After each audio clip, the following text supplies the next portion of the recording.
Okay, so meron tayo ditong pressure and flow meter. So, normally yung tawag dito is yung manometer kasi minimeasure niya yung flow rate ng hangin.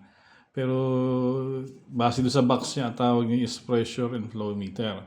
So, ang sabi sa kanya, it measures yung pressure, velocity, or airflow measurement. Provides zero adjust o relative to time. Meron siyang mga functions ng time, syempre, pag minimeasure mo yung hangin.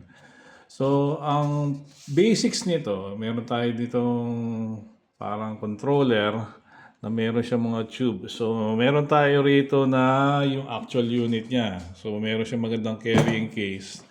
Tapos, nandito sa loob, yung pinaka-unit. Okay, so ito yung pinaka-unit niya. So, meron siyang mga hose. Tapos, ito yung pinaka-pitot tube niya. So, yung pitot tube niya, dito nakakonekta yung hose. Tapos, nakakonekta siya dito sa controller. So, base doon sa diagram niya, ito yung pinaka-connection niya. Ano ba yan? Ito. So, yung connection niya, ito yung pinaka-controller natin. Tapos, ito yung pinaka-pitot tube niya. Actually, yung pitot tube na to is parang ginawa siya doon sa design sa mga measurement ng airspeed sa aeroplano. So, yung aeroplano, tsaka ito, basically similar yung pinaka-method of measurement niya. Ito, mini-measure niya yung airspeed. Sa aeroplano, yung pitot tube, mini-measure niya yung airspeed rin. So, papasok yung hangin dito, papasok siya doon sa controller, then as reference, parang binabalik niya rito yung pinaka-hangin. So, ito, ginagamit to measure yung air velocity. So, saan na gagamit yung pag-measure ng air velocity? So, normally, ginagamit siya sa mga industrial setup pag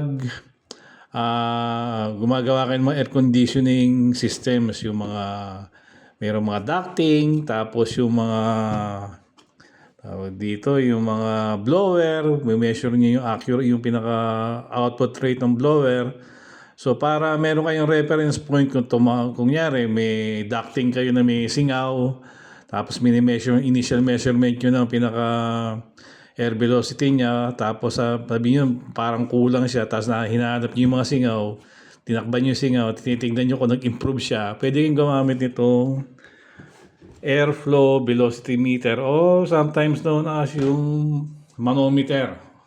Kasi basically parang manometer yung function nito. So dito sa Sonus Automation meron tayong binibentang ganito. So maganda, meron siyang carrying case. And okay, mabilis lang parating ito within 1 week. Kunya, nag-inquire kayo. Hindi kami usually nag-i-stock nito. Usually galing to ng Hong Kong. Pero pag nag-order kayo, 1 to 2 weeks lang siya, dito na siya. So, kung meron kayong ganitong requirements or inquiries or any other inquiries na kailangan nyo na meron kayong industrial requirement para sa mga parts na mahirap hanapin o specialty parts para sa instrumentation, inquire lang kayo. Tulungan namin kayo. So, thank you. Okay?